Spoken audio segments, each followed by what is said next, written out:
This is black sand. This is what people would be looking for, especially in the Prescott area since we're not too far away from Lynx Creek. When you sit in it, you know what it is.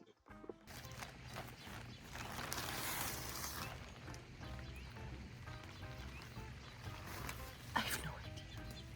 Hey everybody, welcome back to Elley Knows Rocks. Today we have hiked to some old Native American ruins up top of a mountain in Prescott. I am laying on a bed of sleeping bags and a wearable sleeping bag and a camping pad, all from Atepa.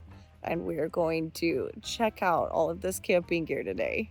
We'll get to that later. But aren't these cool? This is really neat. We're gonna just explore these ruins and see if there's any petroglyphs. So thank you guys so much for joining me on this adventure. Let's go see what we find. For those of you who are new, I'm elleyringo, an economic geologist, independent geologic consultant, and an avid rock hound. I love being outside and enjoying the rocks and minerals around me, exploring the unknown and finding amazing things, all while explaining the geology, sharing some fun earth science facts, and encouraging you to get outdoors. So I hope you subscribe and become part of the adventure. I have to plan a camping trip now. She's small. I wonder if that means two of me or me and Dan. Sorry, Dan. Love you. We'll see. That was great.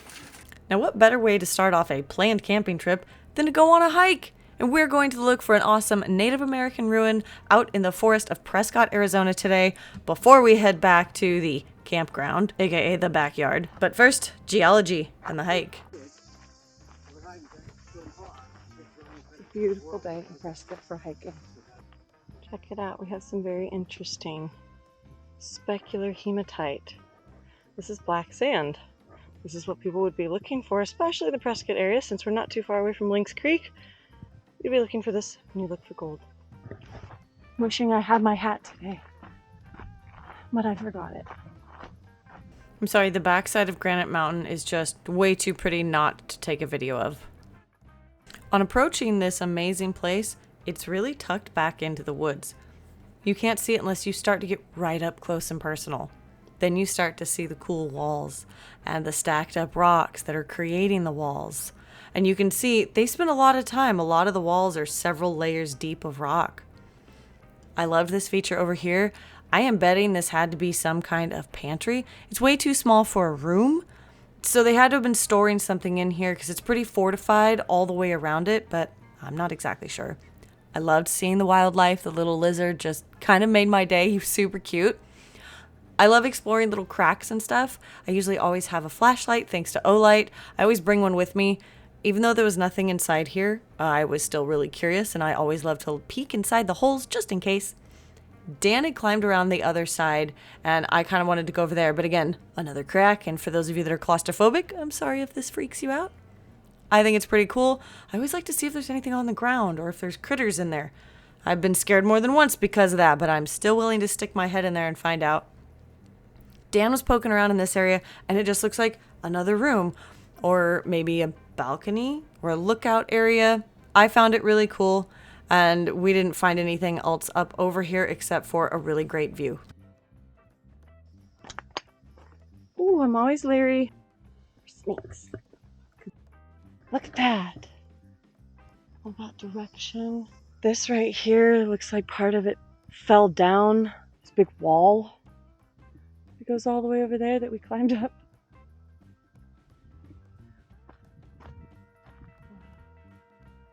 This is amazing.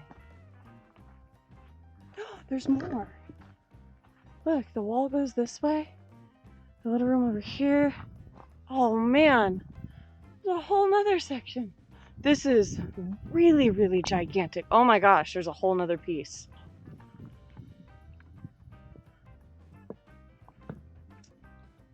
This was a really big room. Now this would have definitely lined up with the other gigantic ruin that we... If you don't know the ruin I'm talking about, it's this one, and I will be sure to put a link to the video in the description. And I believe that the ruin that I'm standing on is not only in line with the big one, but also this one from Baghdad, Arizona. So the ruin that I'm on was most likely somewhere right in the middle of the two, which is pretty cool. A lot of these ruins and lookout towers were meant so that they could see each other on top of the mountains if they needed to light a signal fire or to warn each other that something was happening. Look at the time it would have taken to stack all of these up.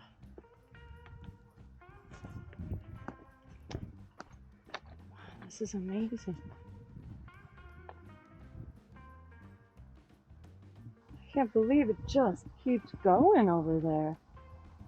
Since we're talking about the stacking of rocks, let's talk about the geology of the rocks. This big dark one here with all the vessels in it is basaltic scoria, also known as a cinder. Now, scoria comes from a very gas-rich magma that erupts from a volcano. All those little holes and bubbles come from gases that get trapped in the lava as it cools quickly. Scoria usually forms from explosive volcanic eruptions or lava flows and has a relatively low viscosity, meaning that it flows really easily. But the basaltic scoria is something that they would have made monosemitats out of, and all of this lava would have come from the surrounding volcanoes. It wouldn't have come from Granite Mountain, that big one, but all of those smaller little sharp peaks of volcanoes, it would have come from those, and also the ones behind me. And one of the things that makes this kind of wild, but it's not like, mind-blowing, is there are houses right across the hill from this, which is pretty cool. Hopefully they've come to check it out. The other rock in the area besides the scoria is a basaltic andesite, and it is considered to be an evolved magma, being that it's basically a recycled rock coming from a subduction zone. It has an aphonetic grain texture with larger phenocrysts in it, meaning fine grain with some visible crystals. So even though it erupted quickly, it cooled just a little bit slower. I love looking at the textures on the rocks and just the weathering patterns. You can tell that these have been here for a very long time, and they've been sand and wind beaten over the years because of the general shape that they have and how they've been smoothed out. The rock here is also very competent. It's very sound, so it would have made the perfect rock to stack, just like they did. You wouldn't really want to use sandstone so much, they fall apart over the years, but this basaltic, scoria, and andesite is definitely going to stand the test of time. It took us a few extra minutes to find the petroglyphs in the area, but once we did, you could totally see what they were with your eyes. Looking at them through the camera was a little bit more difficult, but Dan took some still photos too. That's very cool. The little circles down here. Faint. Yeah, but Pretty old. yeah, I'll take a picture with them. Usually they stand out in a picture very, very well. Neat. The little circles, something there. That little horse kind of figure. Yeah, it would definitely be easier to see these in the shade. The ones that are up underneath of that area.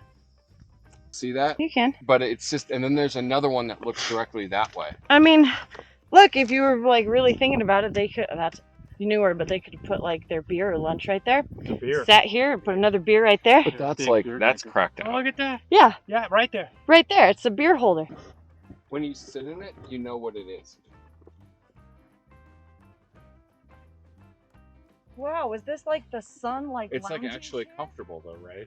No, this isn't bad. Like it's actually kind of cool. Yeah. Like, cause there's stuff. See, they made themselves. Someone's gonna get so mad at me for saying that. That there is a beverage holder right here. Right there we go. This is just an interesting note. There's some definite sandstone underlayment right here. The whole lens of it. And the ruins are all right up there. So the sandstone was overlain with basalt lava flow. The rock that I'm standing on is granite, which is an intrusive volcanic rock, which is very different from an extrusive volcanic rock like the ones that we've been talking about that the ruins are made out of. Cool. Everybody has left. So now I'm gonna go play catch up. Now that we are done with this amazing hike, I'm headed back to try out all of this camping gear. Now, I'm not telling you guys that you need to go out and buy it, do anything like that. I am simply showing you the stuff that was sent to me because I love alternative options. And honestly, you never know when you're gonna find the next great thing. We're going to be discussing the Atepa brand of camping gear. I have this whole full setup. I have 8 different pieces. That includes 2 chairs, a full table, 2 sleeping bags, a camp pad, a pillow that doubles as a bag, and a tent. We're going to set them up, we're going to see what they're like, and we're going to see the quality of them. We are just camping in the backyard, and it doesn't make any difference where you're camping. If you decide to camp in your backyard or on a backpacking trip, wherever, So let's set the stuff up. Okay, the first thing that you do when you're at a campsite anywhere is you set up your camp chair and you open up a beverage, because it's what every good camper does. We are still gonna set up a chair as if we're going to be at a campsite, because I didn't have time to go anywhere to go camping. I'm in Prescott, it's beautiful. We went hiking today. So we are setting up in Dan's parents' backyard, AKA my in-laws, who are absolutely lovely people to allow me to set up all of my camping stuff back here. So let's get to it and see what the chair's like. Comes with extra feet, like really flat feet. What? I feel so smart right now, jeez.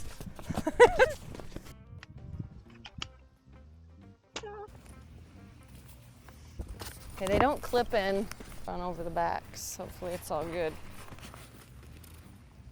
It's a chair, it's not rocket science.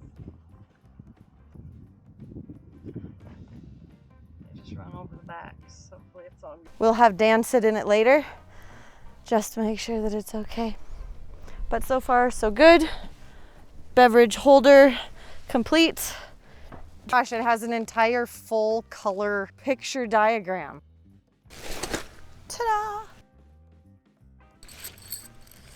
Ooh, I like all the little tent sticks. The spikies are all red. Oh, it's got one of these weird little like twisty things in the middle. Oh gosh. It's off to the sides. Oh, you're reading the instructions? No, I'm just looking at pictures. Oh, okay. Oh, that is definitely not it. That'll be your center. All right, well, this is a interesting setup so far. Setting up a new tent is, you know, very interesting to say the least. This one is very light. I have no idea. This is my prediction based on setting up tents for years. And if I'm wrong, I don't care. This is how it's going on right now. And if I'm wrong, we'll find out later.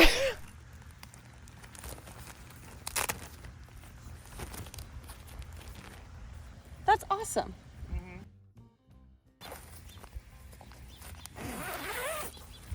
Okay, we're inside the tent. This is pretty cute right now. But the mystery at the moment is where these go.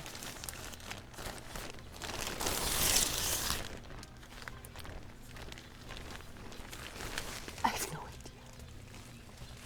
This thing is so nice and roomy, so I'm really curious how this is gonna hold up over time and like sustain. You guys know the different trips that I take, and it's extreme sometimes, and I'm dirty and I'm filthy and I have tons of rocks. So hopefully this holds up really well. I figured out where these go. This and this. Let me show you. Okay, so these two things go over here in these little round areas. Let me show you. This goes here, this goes here. I'm imagining that this is probably for your dirty shoes. Ta-da! And then this one, this elastic part stretches to go over that. And then if that maybe is a little more taut because I undid it a little bit, then you have a place to put your shoes out of the rain and such. Now I'm gonna set up all the cake stuff, all of the stuff for the tent. Now that we figured out this little guy. But this right here is a pillow. Actually a bag slash pillow. It says not for climbing. Ta-da! And it's got the little inflator over here. Depending on how inflated you want it, of course, and then you can take off the straps and the carabiner inside, but you've got this right here.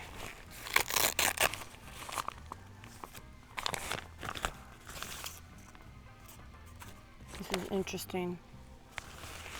I'm wondering, this is a camp pad, but I think so. So you fill this up with air, and then I think you push it and it comes out of this. We'll see. Maybe it's like one bag of air. Oh no, it's blue!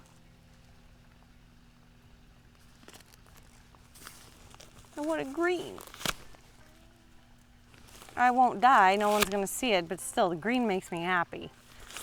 So there we go. It smells like those plastic inflatable rafts that you would get for a pool as a kid. It's got that smell. Like that plastic beach ball that you would pull out of the package and then blow up. That's what this smells like. It's got the standard little thing right here. Looks like it is like a two-way. If you blow in, hopefully the pressure holds the little valve in there correctly. It's pretty long. Let's see, I may have to get up to do this. Let's see if I can be lazy.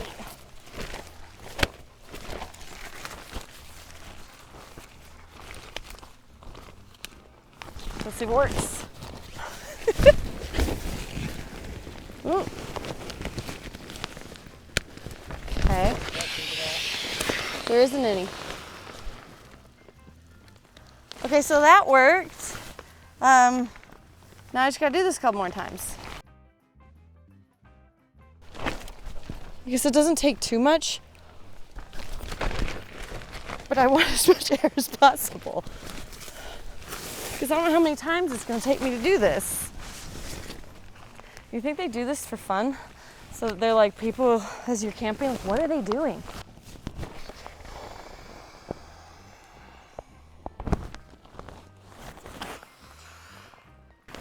This is one way. You don't need to disconnect that. Just open that bag back up.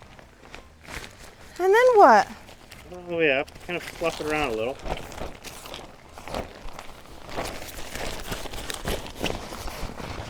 Well, that's not as fun. Okay. It's big. It's really big. It's Dan's size big. Whoa. Oh, it's slippery. Yeah, it's a pretty good sized tent. Right? Surprised it was packed down so small. Like, it feels pretty good right now. Okay, I really love this color the best. This is the fold down sleeping bag. Oops. Oh, and these were pretty cool. What are those for? The straps are so that you can hook them through these little hooks on the sleeping bag and then wrap them around the sleep pad so that you don't slide off the pad in the middle of the night. Gotcha. So, just very, very pretty. Our next sleeping bag. This one is partially synthetic, partially down feathers. And it is also a green, but it's not like that beautiful teal green that I love. Right. Okay. Also, this one doesn't come with these little strappies. It's just here, pretty. This one's more of a summer bag. No. So this one, instead of the straps, it has this cool little thing around it. Sort of a thing. So flip it around and then put the camp pad through there and then through there. And ta-da, and that whole system is designed just like that. One of the sleeping bags, and I think it's this one, you stepped on my sleeping bag. You can actually turn this into like a cape or like something. It's got these little buttons. You can wear it as a blanket. I think so. And see, it's got all of the weird little buttons in different spots. Where's the bottom one? Maybe? It has to. You could have done that the way you had it. I'll put it on the ground. Never mind. It's a sleeping bag. I do, however, have a wearable sleeping bag. Let me show you. The second to last thing. I'm excited about this. I like the color. I love the feel of it. But this really is like a wearable sleeping bag. It's a jacket. That's its little thing. It's got a zipper. Okay, I definitely have to stand up to deal with this, but it looks cool so far. Okay, that's the top.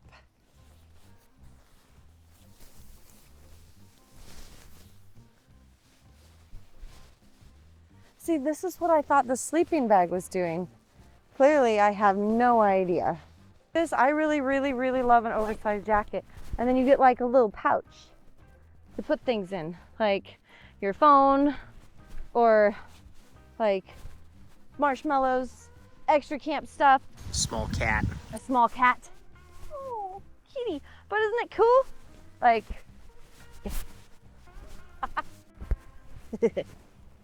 How does it extend into full-length sleeping bag? no, it's not. Oh. Like, it's kind of a wearable sleeping bag. It's a cloak. Okay. So I'm Harry Potter with a sleeping bag. Gotcha. Smart table. That's what it's called. The thing that you guys are seeing is the first time I see it too. It's huge. It's actually a good, I don't know, 15 plus pounds. So it's a car camping table, not necessarily a backpacking table. This is a car camping table, yes. Oh, and this one has, again, pictures. This is like IKEA furniture. Well, nobody brings any kind of table backpacking. No, absolutely not. You would never. It's bamboo, like it's wood and metal. Okay. Ta-da! Look how cute that is. Well, the ground isn't level, which is not its fault, and it's got the little logo in the front. See, all the bamboo, but that's super cute. Oh, your knee? Yeah, my knee. You okay? Uh-huh. How's it feel? Good. Pretty good? Good sittage? Yeah. Right, I am just chilling out here because it feels so nice just to be sitting in the tent. Oh, it feels great after hiking for 3 miles today. I know, not that that was like an extreme hike, but Prescott is over a mile high in elevation, and especially where we were at today, I think it was around 6,200 foot elevation, 6,200 feet. And for somebody who lives at like 800-900 feet now, that's a little much for climbing. So it was a little extreme, but I'm loving this right now. The only, like, I guess, discrimination that I would have about all of the sleeping bag stuff, this one's fine. Like, the smell is fine. This one, for some reason, I don't know what it is. I couldn't even tell you what it is that I'm smelling. No idea. The bag, the wearable cloak, one of my favorite parts of this entire thing. It smells fine. Like, everything else smells fine, but for some reason, this sleeping bag, don't know. No idea. Feels just wonderful to relax. Whew, this is so cool. Thank you guys so much for joining me on this adventure. I hope you loved seeing these native ruins. I hope you enjoyed checking out all of the camping gear. I thought it was awesome, minus the smell of some of the stuff and me trying to figure out where things went, but loved it. Thank you so much again, and I'll see you on the next one.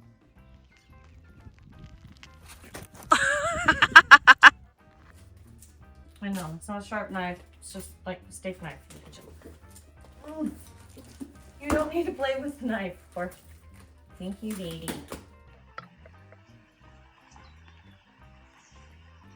It's to do this with. Hang on. It has to. I don't know.